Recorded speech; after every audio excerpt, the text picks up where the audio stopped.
ముందుకు వచ్చామని చెప్పి నేను తెలియజేస్తున్నాను.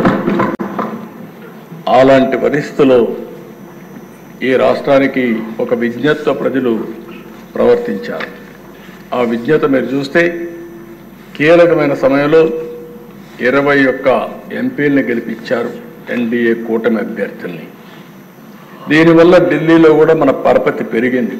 కాస్తో కోస్తో వెంటిలేటర్ పై నుండే రాష్ట్రానికి సహాయం చేయడానికి ఆ రోజు నేను కానీ, మిత్రుడు పవన్ కళ్యాణ్ గారు కానీ, ఒక పక్క నరేంద్ర మోడీ గారు కానీ, బీజేపీ ప్రధానమంత్రి గారు అయినటువంటి నరేంద్ర మోడీ గారు అందరం కలిసి చెప్పాం.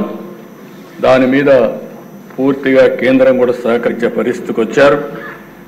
ఒక్కొక్క ఇటుక పేరుస్తూ ముందుకు పోతున్నాం. రాత్రి ఏది సాధ్యం కాదు. ఈ విషయాన్ని ఇక్కడుండే శాసనసభ్యులు కూడా అర్థం చేసుకుని మనం అందరం కూడా ప్రజలకు చెప్తూ మన ఆలోచన విధానం ప్రజలకు అంకితమైన భావంతో పనిచేస్తాం. అదే సమయంలో రాజీ లేకుండా ముందుకు పోతామని చెప్పి కూడా నేను మీకు తెలియజేస్తున్నా. ఇప్పుడిప్పుడే దగ్గర 162 రోజులు అయ్యింది. రోజులు లెక్క పెట్టుకుంటున్నాం. ఎందుకంటే అనునిత్యం బాధ్యత ఉంది మన మీద. ఇది మీరు చూసినప్పుడు చాలా డిపార్ట్మెంట్ గాడి తప్పిన డిపార్ట్మెంట్లన్నీ ఘాట్లో పెట్టే పరిస్థితికి వచ్చాం. దగ్గర లెక్కలు కూడా చెప్పాను. ఇంకా బయట ఇష్టానుసారంగా ప్రచారం చేసే పరిస్థితికి వచ్చారు. సాక్ష్యాధారాలతో సహా 10 లక్షల కోట్ల రూపాయలు అప్పులు కానీ, గాడి తప్పిన వ్యవస్థలు, అస్తవ్యస్తంగా ఉన్న ప్రభుత్వ శాఖలు, పెండింగ్ బిల్లు, అనేక సవాళ్లు విసిరిన మనకుండే అనుభవంతో వీలైనంతవరకు సరి చేసుకుంటూ వచ్చాం. నేను ఒకే విషయం ఈ సభ ద్వారా ప్రజలందరికీ హామీ ఇస్తున్నా. మీ నమ్మకాన్ని వమ్ము కానీయం. 5 నెలల్లో అనేక అడుగులు వేశాం. ప్రజలు ఒక నమ్మకాన్ని క్రియేట్ చేశాం. సంతృప్తి, సంతోషం, భద్రత కల్పించే విధానాల కోసం నాంది పలికాం. మళ్ళీ హామీ ఇస్తున్నా. ఎన్డీఏ విధానం సంక్షేమం, అభివృద్ధి, సుపరిపాలన ఈ 3 ద్వారా ఆంధ్రప్రదేశ్ రాష్ట్ర ప్రజలకు భరోసా ఇచ్చే విధంగా ఈ పరిపాలన కొనసాగిస్తామని చెప్పి కూడా నేను మీకు తెలియజేస్తున్నాను. మా ఆలోచన ఒకటే, పేదవాళ్ళ ఆదాయం పెరగాలి, ఖర్చులు తగ్గాలి, వాళ్ళ జీవన ప్రమాణాలు మెరుగుపరచాలనేదే ధ్యేయంగా పనిచేస్తున్నామని చెప్పి కూడా నేను మీకు తెలియజేస్తున్నాను. అందుకనే ఎన్నికల్లో కొన్ని హామీలు ఇచ్చాం. ఆ హామీలు కూడా అనునిత్యం సమీక్షలు చేసుకుంటున్నాం. అటు సూపర్ 6 కానీ, ఎన్నికల మేనిఫెస్టో కానీ ఇవన్నీ గుర్తుపెట్టుకొని ముందుకు పోతున్నాం. ఈ సందర్భంగా అధ్యక్ష ఒక్క విషయం నేను ఈ సభ ద్వారా ప్రజలందరికీ తెలియజేయాలనుకుంటున్నాను.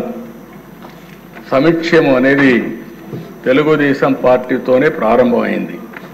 ఈ విషయం దేశానికి అర్థమయ్యే విధంగా చెప్పగలిగాం.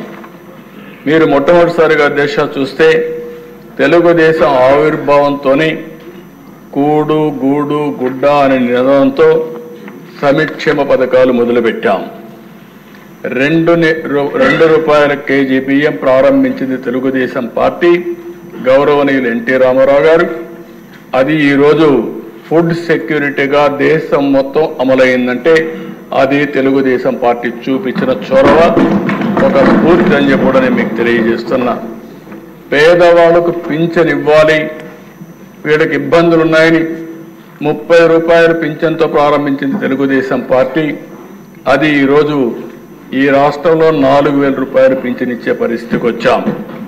ఇంకో పక్కన దిశ రైతుల్ని ఆదుకోవాలని 50 రూపాయలకే హార్స్ పవర్ విద్యుత్ కానీ, మొట్టమొదటిసారిగా పేదవాళ్లు ఉండవలసింది గుడిసెల్లో కాదు, వీళ్ళకు కూడా పక్కా ఇళ్ళు ఉండాలని పక్కా ఇళ్ల నిర్మాణం ఏర్పాటు చేయడం, జనతా వస్త్రాలు లాంటి కార్యక్రమాలన్నిటికి కూడా 40 ఏళ్లకు ముందే టీడీపీ నాంది పలికింది అధ్యక్ష. అదే మరొక అధ్యక్ష అనేక ప్రభుత్వ పథకాలను కానీ, సంస్కరణలు కానీ, పాలసీలతో పేదవాళ్ళ జీవితాల్ని మార్చడానికి రూపకల్పన చేశాం. 2014లో కూడా 16,000 కోట్ల లోటు బడ్జెట్తో పరిపాలన ప్రారంభించిన 120 సంక్షేమ కార్యక్రమాలకు శ్రీకారం చుట్టాం. గిరిజనులకు, దళితులకు 27 పథకాలు, ముస్లింలకు ఒక 10 పథకాలు, బీసీలకు ఆదరణ వంటి పథకాలతో ముందుకు పోయే దిశ. సమైక్య ఆంధ్రప్రదేశ్లోని గర్ల్ చైల్డ్ ప్రొటెక్షన్ స్కీమ్ కింద 5,000 రూపాయలు బ్యాంకులో డిపాజిట్ చేసి అందులో వచ్చే వడ్డీ, ఆ ప్రిన్సిపల్ అమౌంట్ ఆడబిడ్డల భవిష్యత్తుకు భరోసా ఇచ్చిన పార్టీ తెలుగుదేశం పార్టీ అని చెప్పి కూడా మీకు తెలియజేస్తున్నాను. ఇదే కాకుండా దిశ పోయినసారి అయితే దగ్గర 120 స్కీములు తీసుకొచ్చాం.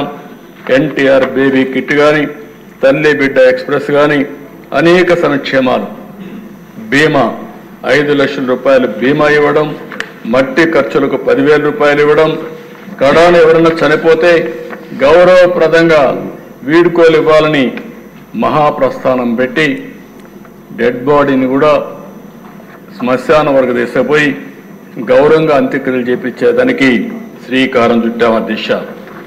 ఇప్పుడు ఆ దిశ ఇక్కడికి వచ్చినప్పుడు మనం ఆలోచిస్తే ఈ ప్రభుత్వం వస్తానే మొదటి డెసిషన్ ఏదైతే పింఛన్లు 4,000కు పెంచాం.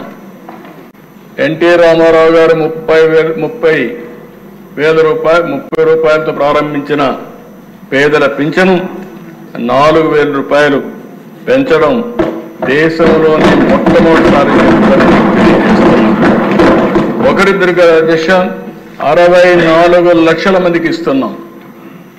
64 లక్షల మందికి పేదల భరోసా కింద మొదటి తారీఖును అందజేసి వాళ్ళని ఆదుకుంటున్నాం.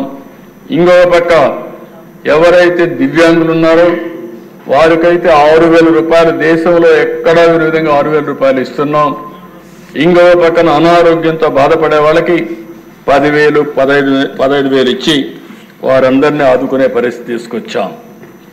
ఈరోజు అధ్యక్ష కొండే వాళ్ళందరికీ కూడా ఒక ఐడియా ఉండాలి. ఈరోజు మీరు చూస్తే ఈరోజు మనం ఇచ్చేది 4,000 రూపాయలు, 6,000 రూపాయలు, 10,000 రూపాయలు, 15,000 రూపాయలు ఇస్తున్నాం.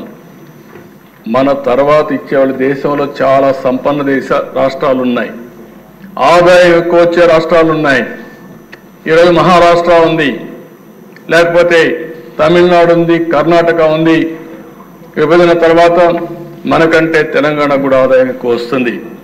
మీరు చూస్తే అధ్యక్ష మనం 4,000 ఇస్తే హర్యానా 2,500, ఆ తర్వాత మూడోది మనం చూస్తే తెలంగాణ 2,016, కర్ణాటక 64,600, 65 సంవత్సరాలు పైబడితే 1,200.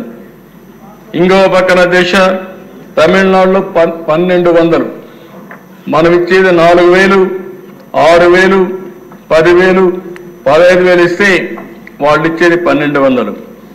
ఉత్తరప్రదేశ్ 1,000 రూపాయలు, మహారాష్ట్ర 600, గుజరాత్ అక్కడ చూస్తే 60 నుంచి 79 రూపాయలు, 60 నుంచి 79 వయసు వరకు 750, 80 సంవత్సరాలు పైబడితే 1,000 రూపాయలు ఇస్తున్నారు. అంటే ఈరోజు మనం గుర్తుపెట్టుకోవాల్సింది దేశంలో ఏ రాష్ట్రంలో జరగనటువంటి అతిపెద్ద సంక్షేమ కార్యక్రమం పేదలకు ఇచ్చే పింఛన్లని చెప్పి కూడా నేను తెలియజేస్తున్నాను. 33,000 కోట్ల రూపాయలు ఇస్తున్నాం. మొదటి తారీఖుని ఇస్తున్నాం.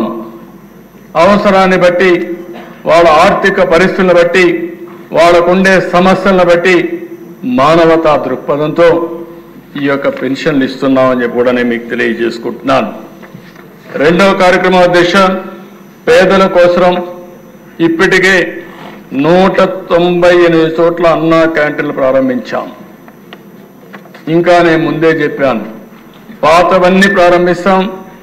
ఏ నియోజకవర్గంలో అయితే అన్నా క్యాంటీన్ లేదు అక్కడ కొత్తగా ఒక్కొక్క నియోజకవర్గానికి కనీసం ఒక అన్నా క్యాంటీన్ పెట్టే బాధ్యత ఈ ప్రభుత్వం తీసుకుంటామని చెప్పి కూడా నేను మీకు తెలియజేస్తున్నా.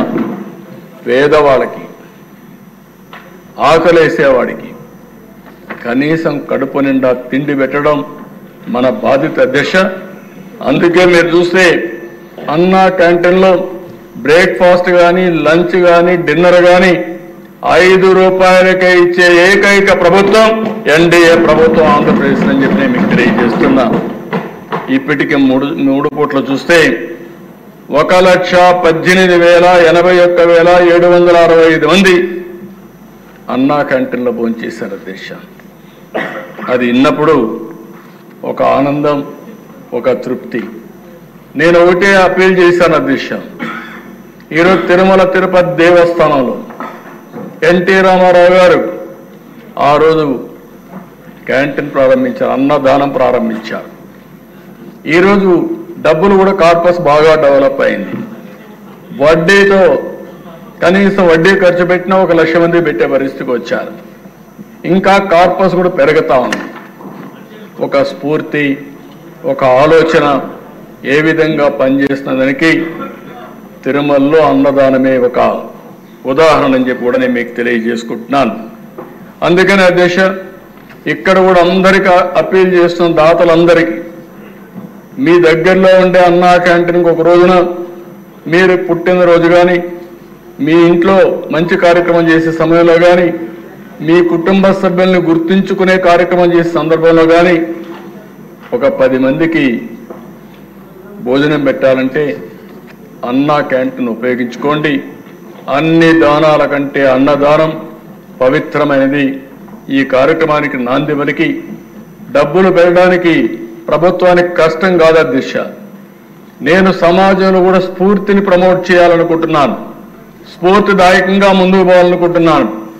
మొన్న విజయవాడలో వరదలు వస్తే అధ్యక్ష, ఆ రోజు ఎన్డీఏ ప్రభుత్వం పనిచేసిన విధానానికి ప్రజలు మెచ్చి మేము కూడా ఈ మంచి కార్యక్రమంలో భాగస్వాములు కావాలని దగ్గర సీఎం రిలీఫ్కి 500 కోట్ల రూపాయలు ఇచ్చారంటే అది ప్రభుత్వం పైన విశ్వసనీయత. ₹1 ఇస్తే అది ప్రజలకు చేరుతుంది, న్యాయం జరుగుతుందనే విశ్వాసంతోనే ముందుకు వచ్చారు. అది చూసినప్పుడు మాలో కూడా ఇంకా పట్టుదల పెరుగుతా ఉంది, ఇంకా బాగా చేయాలని ఆలోచన వస్తా ఉందని చెప్పి కూడా నేను మీకు తెలియజేసుకుంటున్నాను. ఇది అయిన తర్వాత దిశ ఏదైతే ఎన్నికల మేనిఫెస్టోలో చెప్పామో ఆడబిడ్డలకు దీపం 2. ఈరోజు ఒక విధంగా ఆలోచిస్తే చరిత్ర దిశ సమైక్య ఆంధ్రప్రదేశ్ దీపం కార్యక్రమం నేనే పెట్టా. ఆ రోజు దేశంలో ఎవ్వరూ కూడా ఆలోచించినప్పుడు మా తల్లి కష్టాలు నేను ఒకసారి ఆలోచించుకుని ఎవరైతే ఆడబిడ్డలు ఉన్నారో ఏ ఆడబిడ్డకు అలాంటి కష్టం రాకూడదనే ఉద్దేశంతో ఆ రోజు దీపం ప్రవేశపెట్టాం. ఈ దీపం యొక్క ముఖ్యమైన ఉద్దేశం చూస్తే అధ్యక్ష, ఎక్కడెక్కడో కట్టెలు తెస్తారు. ఓసారి వర్షాకాలంలో బయట ఉంటే కట్టెలన్నీ ఎండిపోతే బాగా తడిచిపోతే ఆ కట్టెలు తీసుకొచ్చి పొయ్యిలో పెడితే ఎంత పొగంటే, ప్రతి ఒక్క ఇంట్లో ఒకే బెడ్రూమ్ ఇల్లు ఉంటుంది, రూమ్ ఒకటే ఉంటుంది, అక్కడే కిచెన్, అక్కడే డైనింగ్, అక్కడే పడుకుంటారు. ఇల్లంతా కూడా పొగొస్తే ఆడబిడ్డలు పడే కష్టం అవన్నీ చూసిన తర్వాత నాకు అనిపించింది. అప్పట్లోనే రామ్ నాయక్ అని ఒక మంత్రి ఉండేవాడు మహారాష్ట్ర నుంచి, వాజ్పేయి గారిని మెప్పించి రామ్ నాయక్ని గట్టిగా రిక్వెస్ట్ చేసి ఆ రోజుట్లోనే ఇంటింటికి దీపం కింద వంట గ్యాస్ సిలిండర్లు ఉచితంగా సరఫరా చేసిన పార్టీ తెలుగుదేశం పార్టీ అధ్యక్ష. ఈరోజు అలాంటి కార్యక్రమాన్ని మళ్ళీ రిపీట్ చేశాం. మనోహర్ గారు మంత్రిగా చాలా సమర్థంగా దాన్ని చేశారు. ఒకే హామీ ఇచ్చాం, సంవత్సరానికి 3 ఉచిత గ్యాస్ సిలిండర్లు ఇస్తామన్నాం. ప్రతి సంవత్సరం 3 ఉచిత గ్యాస్ సిలిండర్లు ఇచ్చే బాధ్యత ఈ ప్రభుత్వం తీసుకుంటున్నామని చెప్పి కూడా నేను మీకు తెలియజేస్తున్నాను. కొంతమంది తెలియని వాళ్ళు మాట్లాడుతున్నారు, ఎక్కడిచ్చారంటారు. ఇది